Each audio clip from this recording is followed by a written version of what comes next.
Sometimes in our life, we all have pain. We all have sorrow.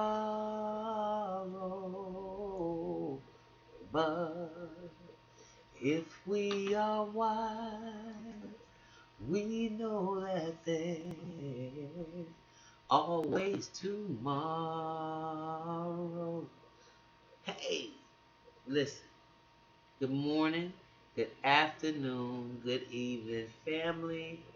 Welcome to the Mental House with your host, Khadijah. Okay, I see that a couple of you were very offended by the comments that I made about Ray Lewis and Stephen A. Smith. But guess what? I stand on it.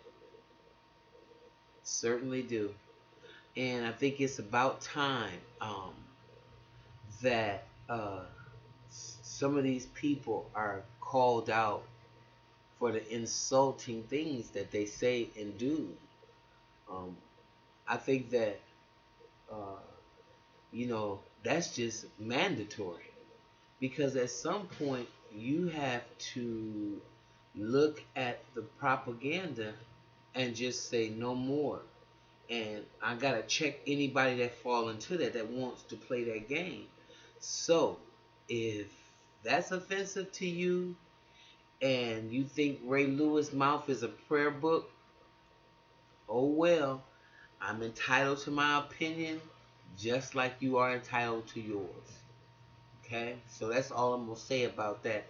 And then moving right along, this next topic is gonna probably get you guys even more angrier to some degree, some of you, because I just want to really know what you think about it. And I'm pretty sure if I can just keep my pulse on what's been happening in terms of my email and where the bulk of it comes from or whatever, I'm praying not, but I got a funny feeling I'm going to get the biggest flack from the conscious community. So let me have a shot at this and I'm going to go ahead. There's a video that was circulating around the internet a couple weeks ago with this little boy, and he had to be every bit of maybe anywhere from 6 to maybe 8 years old, and um, his mother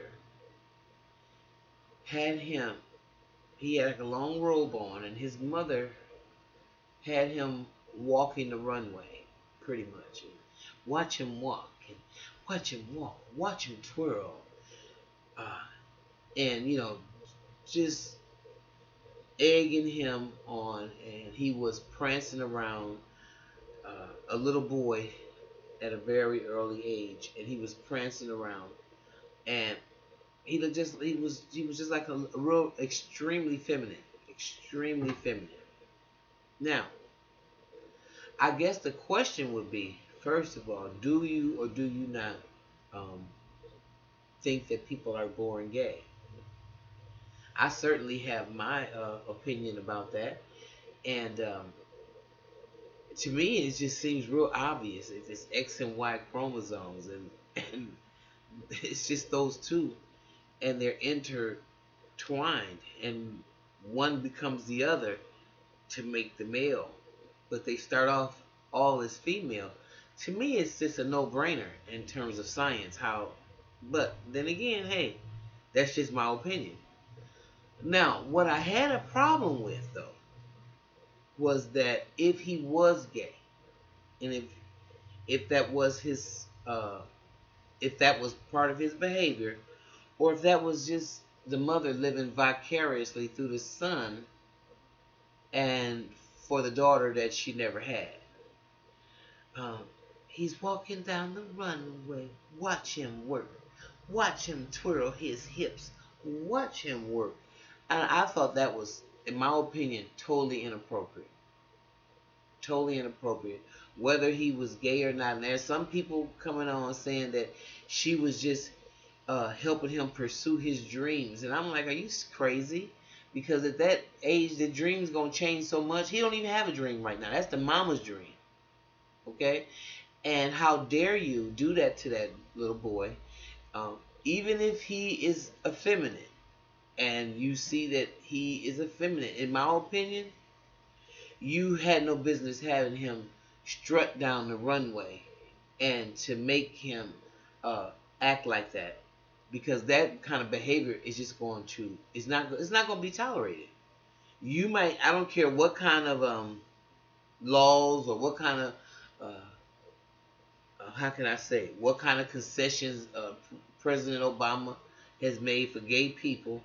Um, that right there is just not going to cut it. That little boy should be at least given a chance to develop the how he's going to develop, whether he's gay or straight. But to sit there and be, doing what you did, he's going down the runway.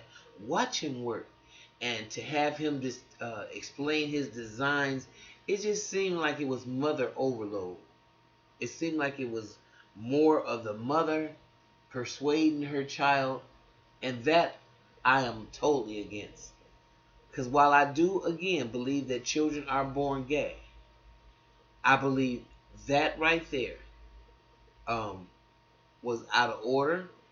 It was overload, and uh, I could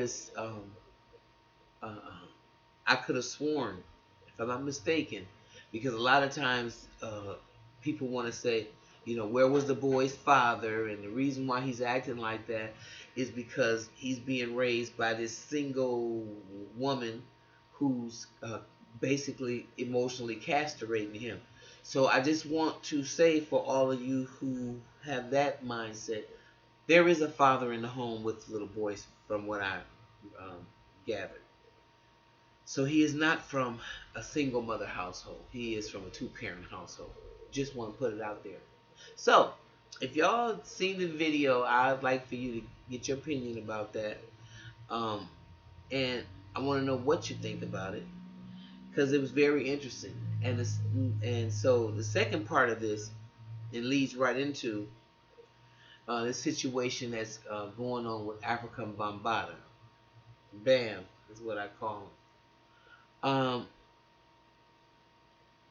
I have two room comments to make of this alleged molestation and pedophilia that Bam has um, taken part in.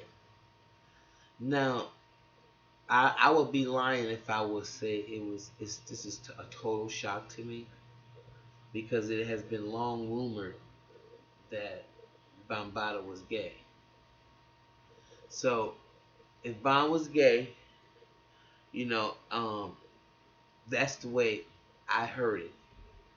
This These stories that are coming out are on um, along the line of, what do they call it?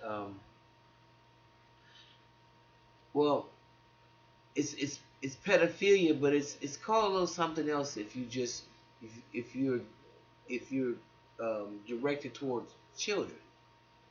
So he has a proclivity and a predilection to want to be with young boys. That is um, really kind of disgusting. So I don't know how many of y'all heard the story. Well, I'm sure, unless you're living under a rock, y'all heard the story. Uh, the pioneer of rap music, one of the founding fathers of the Zulu Nation, Afrikka Bambaataa, was allegedly accused of molesting, like, I think now it's the count is up to like 4, and I hope it doesn't turn to like one of these Bill Cosby situations.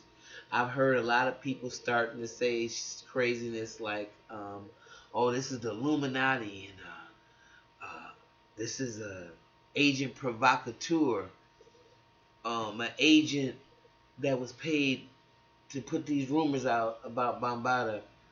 Stop it. Stop it. People have proclivities. Some that we know about, some that we don't. I can just say that um, while I pray for the brother, I feel All the children, all the people that were molested are all in their 50s now, pretty much late 40s and early 50s. But I know that recovering from that type of abuse took a lifetime. So it is for them that I have the most compassion and the sympathy for. Doesn't take away the work that Bambaataa did, and uh, but I really, really was just devastated to hear the allegations that have been levied against him, and not so much that he's gay, but the fact that he will molest children. Because that to me is now you start going down a slippery slope where you possibly should be punished with death. So and that's what happens in some countries when you molest children. So I really don't want to get into all of that. I pray for all the parties involved. It was very disheartening to hear it, because I love Bam and I love the Zulu Nation, and I'm never going to shit on the work that they've done. And this is just an individual issue that Bambaataa has, and it has nothing to do with the Zulu Nation, actually. So, those are my thoughts, and I want to hear what your thoughts are, okay? So, please, tell me what you think, like, and subscribe, and I will see you next time, okay? In the mental house. And until next time, ciao.